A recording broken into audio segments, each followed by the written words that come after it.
Author's name and the link to original text is in the description. Senior Science Officer Tyler could barely hide his excitement from the rest of the crew. He practically floated in midair from the sheer optimism emanating from his mood. It was to be expected, however, as his name would likely go down in the history forever due to this discovery of his. They had told him that there wasn't anything here, and if he had been an ounce less persistent, this find wouldn't have been possible. He had run the sensor check 3 times, adjusting for every possible permutation of residual gamma detection, until it had landed a hit. To think they'd found a still living precursor. Deep under the surface, in a small type of bunker, they had found a room full of ancient precursor technology. What boggled the mind, however, was the various eras of technology present. The bunker itself was highly advanced, indicating it was built in the last 200 years of the precursor's time before they vanished. But inside it, many pieces of equipment dated back a solid 700 to 800 years before the bunker's construction. How or why would the precursors use such outdated technology when more advanced options were available to them?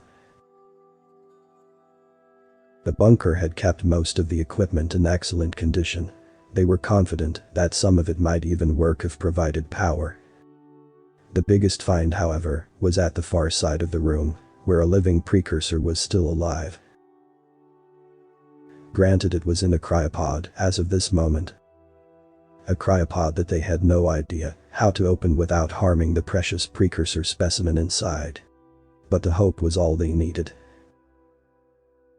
Indeed, many would venerate this being for simply existing, since it was them who seeded life elsewhere in the galaxy according to most archaeological evidence.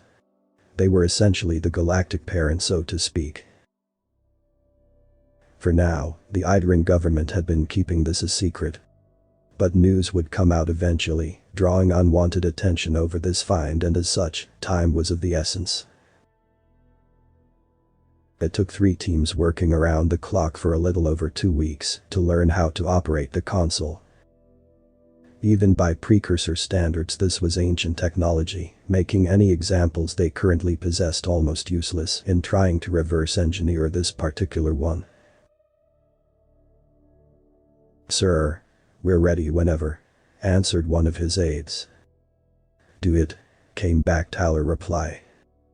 The moment was finally at hand. The precursor's cryopod decompressed and slowly awoke its inhabitant.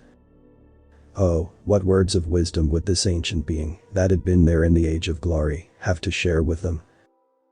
What advancements would he help unlock by giving them insights into the way their technologies worked? Perhaps now they would be able to create new artificial intelligence, precursor AI being above their skill to replicate successfully and awfully in short supply after all these years. He'd always wondered how the precursors made their AI so helpful. Homicidal was the only word that could describe what recent AI tests had been. Like a 100-year-old military canned ration, the pod hissed, and the glass door slowly raised itself, the coolant creating a fine mist, obscuring the precursor's body. The crew held their breaths in anticipation, waiting for something to happen. None dared move or blink, so as to not miss a single moment of it. A voice croaked out from the mist and coughed twice. "Just 5 more minutes, damn it." The precursor paused before resuming. "Is it 23:58 yet?" Tyler moved forward a step and looked at the being.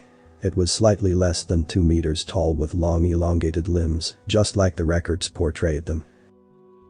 Some blue fabric enveloped most of its body except for the extremities. "Not sure what frame of reference that is, but it is currently stardate 34007.6, replied the chief science officer. The precursor blinked and rubbed its eyes, adjusting to the light and the warmer room temperature. "Look dude, is Half-Life 3 out yet?" "I have no idea.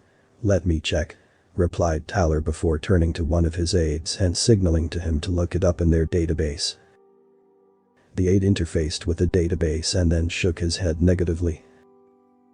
"Damn," he cursed inwardly. If it was the first thing the precursor asked for after coming back to consciousness, it must have been rather important, and they could not find anything related to it. I'm sorry, it appears we have nothing on record that matches the. Then fuck off, came back the abrupt reply from the precursor.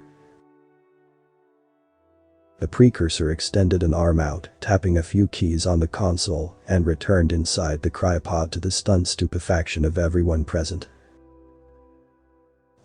Should we open it again? Asked one of the chief scientist's aides. Upon further reflection, no, I don't think that's a good idea. We should let him rest, replied a dejected Taller, packing up his equipment to leave.